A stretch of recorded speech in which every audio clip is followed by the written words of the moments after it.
Miranda from Make Costa Rica Home. Today, Joshua is interviewing our neighbor, Lucia. This is our neighbor, Lucia. Can you tell us a little bit about where you grew up?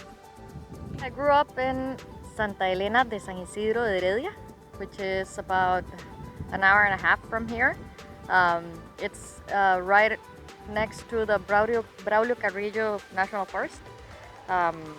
So it was great, very rainy, fun to live there. That's beautiful mountain jungle. It can get cold up there.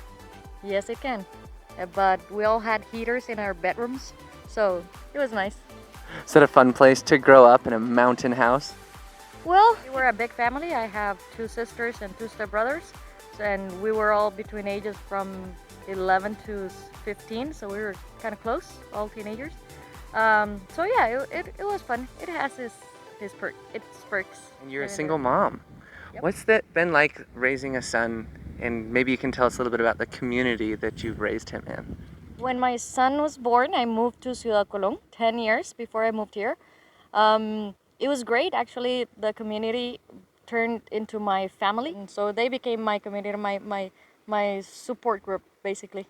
When I was pregnant and I needed a house, I wanted some place that was warm, nice weather like this, comfort places to go have dinner, lunch. I want a supermarket, a nice neighborhood, living kind of in the city.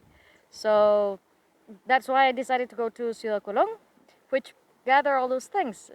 You had banks, you had supermarkets, you have all the commodities of a nice town. Back then it was the safest town in San Jose with the lowest criminal rate.